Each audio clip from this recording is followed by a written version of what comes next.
In the winter of 2010, the Zeinhom family moved into a new apartment on the fourth floor of an old building in Hadek El Kuba, Cairo.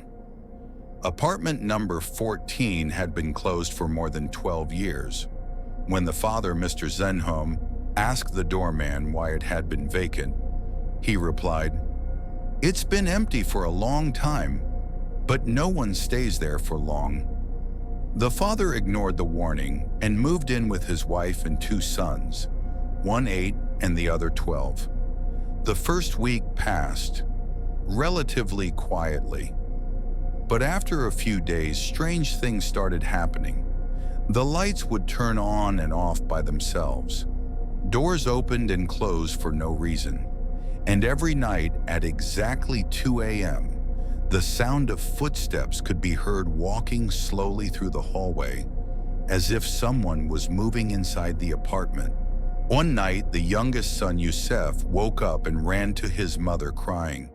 He said in a trembling voice, "Mom, the tall man, the one with the red tarbouche, he was standing next to me while I was sleeping."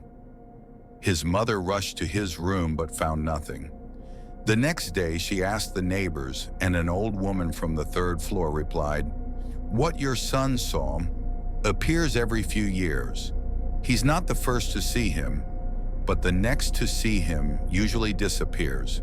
Fear began to creep into the household, especially after the mother decided to record the apartment's sounds at night. She placed her phone in the hallway, turned on the recorder, and went to sleep. The next morning, she played the recording. Faint noises, a bit of static. Then at the 47th minute, a deep, rough voice said clearly, "I was here before them, and I'll stay after them." She rushed to her husband, who was still skeptical, but he agreed to bring a local sheikh to recite the Quran in the apartment. The sheikh came and started with Bismillah, but suddenly stopped, grabbed the Quran and said nervously, "I can't continue. This page is burnt." They all looked at the Quran and saw that the page was indeed burnt at the edges, as if it had touched invisible fire. The next day, they found their small cat Lola dead at the apartment's doorstep. Her body was completely intact. No blood, no wounds, but her eyes were wide open, as if she had died from pure terror. The next day, the neighbor who lived directly below them suddenly disappeared.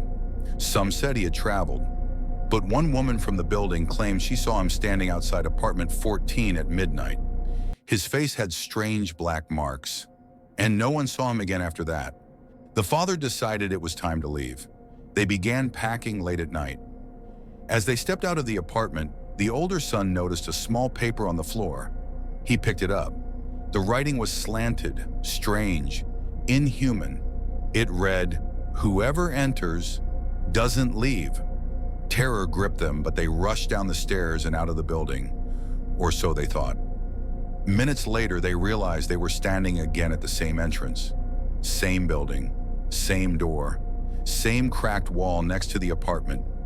It was like they had walked in a circle, and the apartment wasn't letting them go. On January 13, 2011, the entire family disappeared. No reports, no investigations, no witnesses, just the building as it always was, and apartment number 14 closed. The door has a new lock, the windows are dark, the curtains are shut, the apartment still exists, but it's sealed.